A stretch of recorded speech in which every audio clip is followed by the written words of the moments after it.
अखंडमंडलाकारं व्याप्तं येन चराचरं तत्पदं दर्शितं येन तस्मै श्री गुरुवे नमः।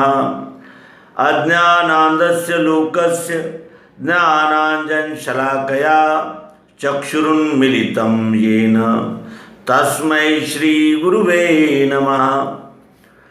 अध्यात्म विश्व विज्ञान यूट्यूब चैनल पर आप सभी का हार्दिक स्वागत समादर करते हैं।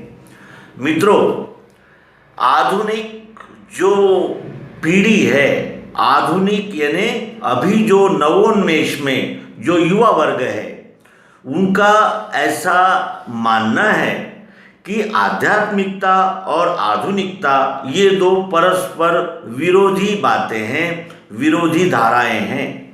और वो ये कहते हैं कि जो आधुनिक है उसने देव, धर्म, संस्कृति, सभ्यता और परस्पर जिसे कहा जाएगा कि आदान प्रदान और चिंतन मनन आदि, ये जो पूर्वापार काल से जो चली आ रही हुई एक परंपरा है, एक धारा है, उससे विमुख हो जाना ही आधुनिकता है।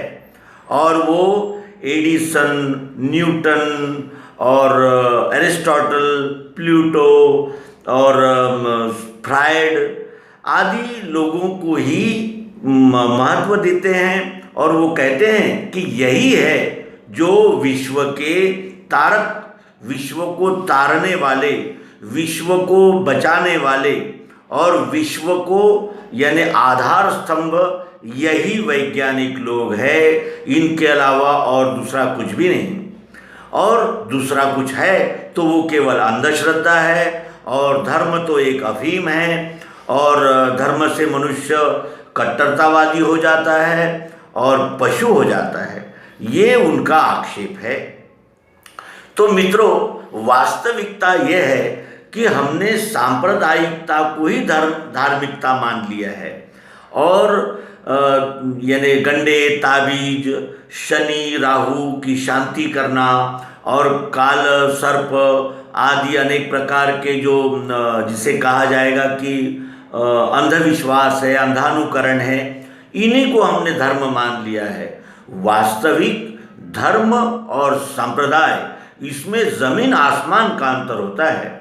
धर्म क्या है और संप्रदाय क्या है, इस विषय में जब भी हम खोज करने के लिए निकलते हैं तो वो जो अंदर में हमारे सांप्रदायिक, अपने संप्रदाय के प्रति जो प्रेम है वो उछल कर बाहर आता है। और हम अपने संप्रदाय को तो सत्य कहते हैं, लेकिन अन्य लोगों के संप्रदाय को झूठा ठहराने लगते हैं। और संप्रदाय को ही यानी महत्व देते हुए, महत्वपूर्ण मानते हुए संप्रदाय का ही आचरण करते रहते हैं। और जो संप्रदाय के आचरण में लग गए हैं वो अपने आप को धार्मिक कहलाने लगते हैं। संप्रदाय का अंतिम छोर, संप्रदाय का अंतिम लक्ष्य क्या है? उस संप्रदाय में कहे हुए तत्वों का अंगीकार, अनुभव और आचरण, यही संप्रदाय का अंतिम लक्ष्य होता है। और धर्म का लक्ष्य क्या है? धर्म का अर्थ क्या है? तो धर्म होता है स्वयं का स्वभाव, जो स्वयंभू है। और धर्म का लक्ष्य क्या है? संपूर्ण, जैसे मेरा एक स्वभाव है वैसे ही संपूर्ण के स्वभाव को जानकर अपना स्वभाव और संपूर्ण का स्वभाव, इसमें मिलान करना। और ये स्वभाव जिस विशाल यानी भंडार से आ रहा है उसको जानकर उसमें विलीन हो जाना और उसको जानकर अपने इस क्षुद्र अहंकार, क्षुद्र ज्ञान को उस विशाल ज्ञान के भंडार से मिलान कर देना, समर्पित कर देना। और यही हम गड़बड़ कर देते हैं, यही हमारी यानी चुकामुख हो जाती है। जाना था कहीं और जा रहे हैं कहीं और, जिसके विषय में जाना था जापान और पहुंच गए चीन, ऐसा व्यवहार हमारा हो जाता है। ऐसा क्यों होता है? ऐसा इसीलिए होता है कि धर्म का वास्तविक अर्थ न जानते हुए हम पंथ और संप्रदाय को ही धर्म मान लेते हैं। और यहीं से फिर नास्तिकता की शुरुआत हो जाती है। जैसे भाई आपके ग्रह ठीक नहीं है, इस ग्रह से उस ग्रह को मिलाना होता है, फलाना यानी ये तिथि आपका जन्मदिन है, इस समय ये नक्षत्र आ गया था, ये ऐसा हुआ था, वैसा हुआ था, और फिर आप ये कीजिए, ये अनुष्ठान कीजिए, ये यज्ञ कीजिए, ये मंत्र पढ़िए, वो जाप कीजिए। और जब इसकी विफलता ध्यान में आने लगती है तो लोगों की श्रद्धाएं डगमगाने लगती है और वो इन्हीं पोंगा पंडिताई और कर्म कांडों को ही धर्म मानकर फिर धर्म के द्वेषी बन जाते हैं। वास्तविक पंथ और संप्रदाय ये तो मनुष्य निर्मित है और मनुष्य निर्मित वस्तुएं हमें शाश्वत का, समग्र का बोध नहीं करा सकती। हमें समग्र का बोध करना है तो हमें समग्र की ही शरण में जाना होगा। और धर्म समग्र है। धर्म क्या है? प्रकृति नियम। प्रकृति नियम के शरण में जब तक हम नहीं जाते तब तक हमें धर्म का अनुभव भी नहीं हो सकता, और धर्म का जब तक हमें दर्शन ही नहीं होगा तो फिर अवलंबन और अनुकरण कैसे कर पाएंगे।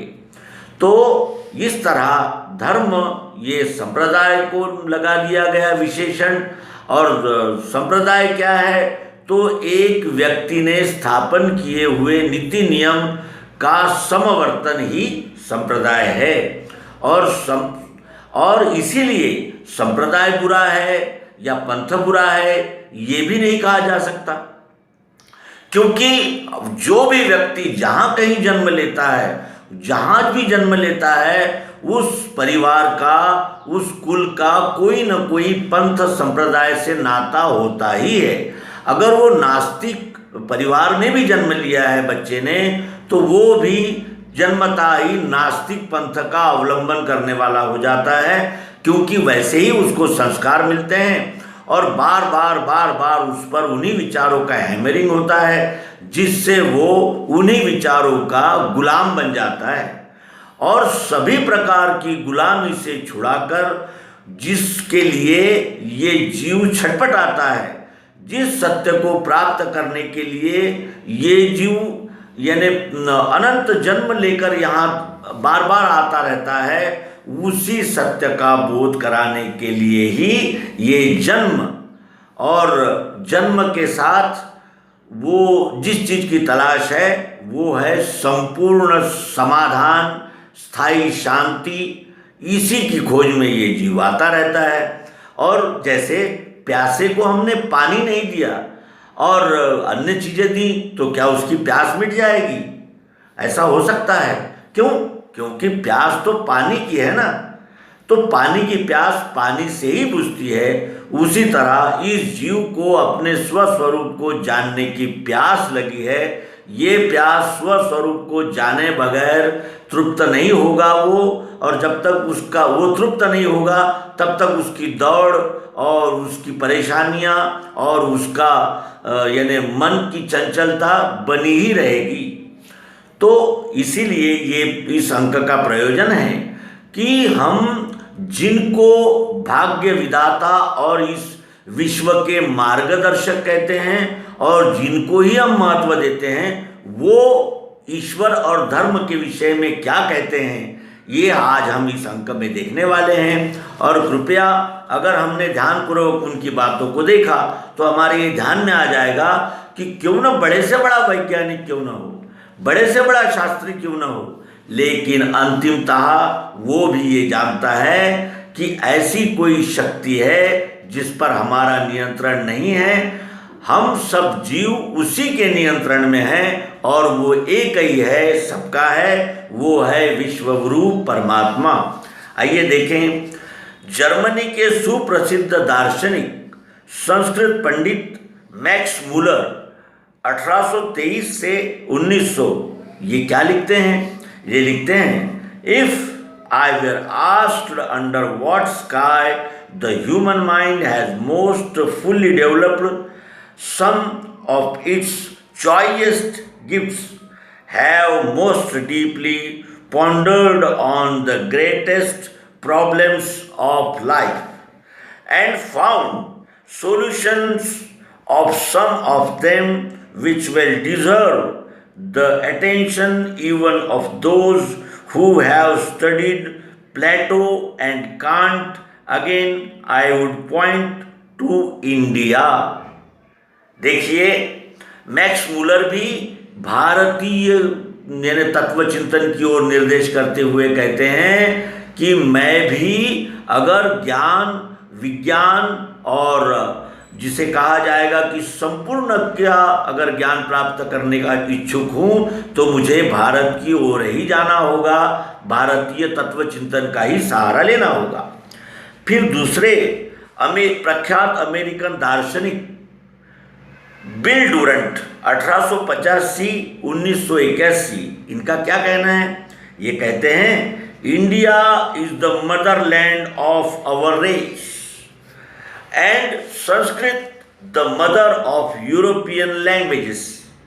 She is the mother of our philosophy, mother through the Arabs of much of our mathematics, mother through Buddha of the ideals embodied in the Krishnarity, mother through the village community of self-government and democracy.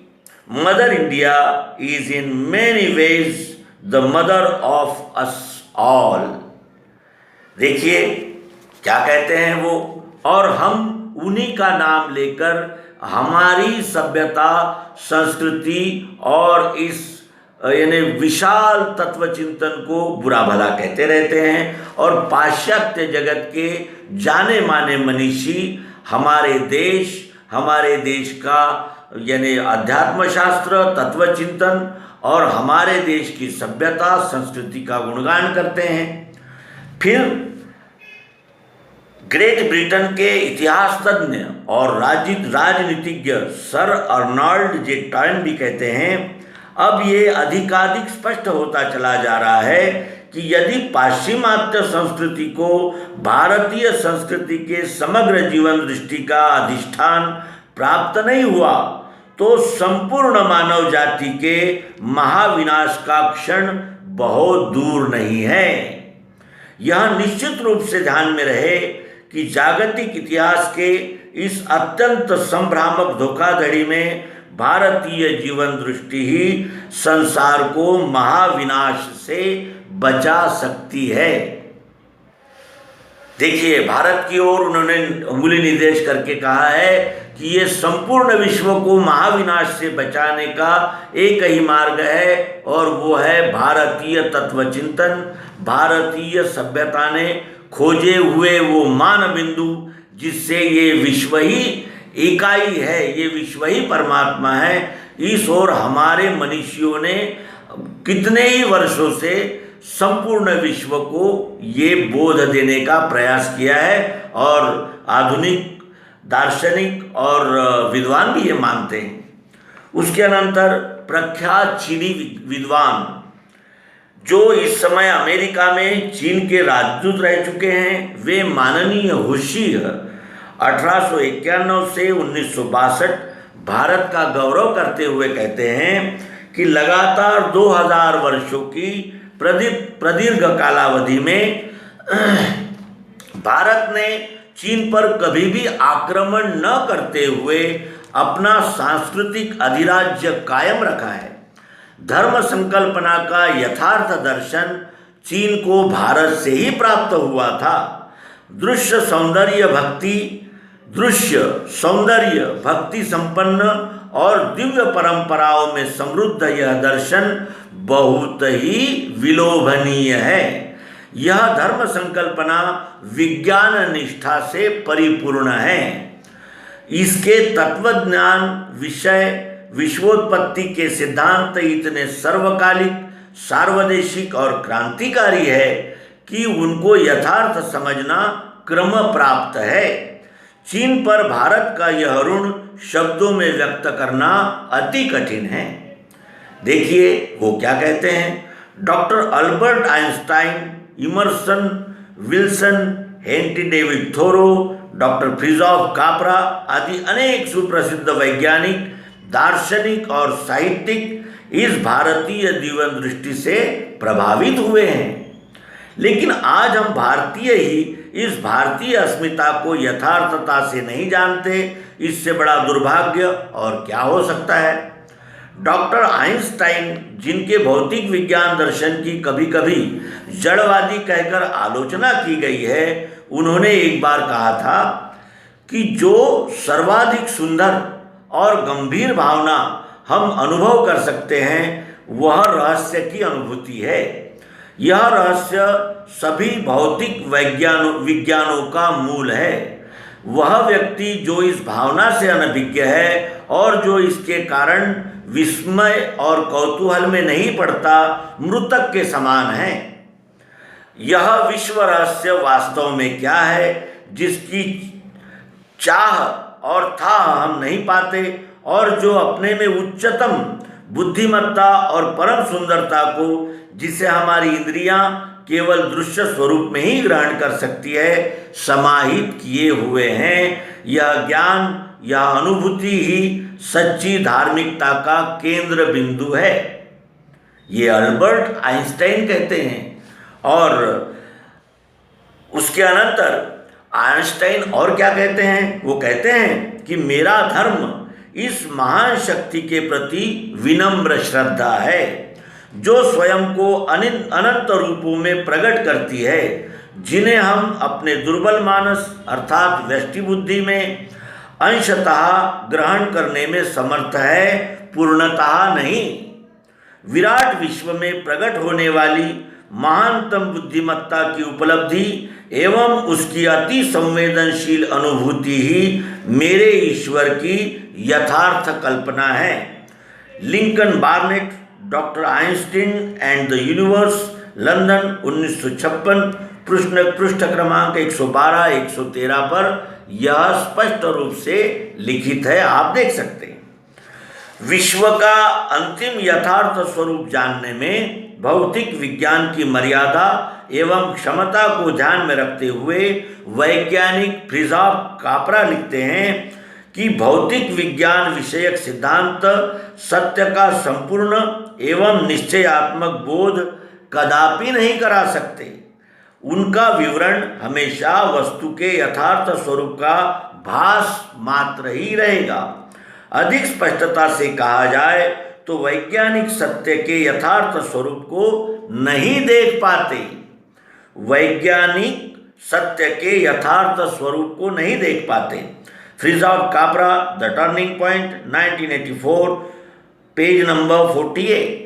यद्यपि कापरा ने अपने उत्तमोत्तम ग्रंथों द्वारा सत्य की एक नई दृष्टि, न्यू विजन ऑफ रियलिटी, विज्ञान और अध्यात्म की एक समन्वयात्मक विचार प्रणाली प्रस्तुत की है, फिर भी जड़ चैतन्य की ग्रंथि सुलझाना अति कठिन कार्य है, ऐसा वे प्रमाणता से कबूल करते हैं।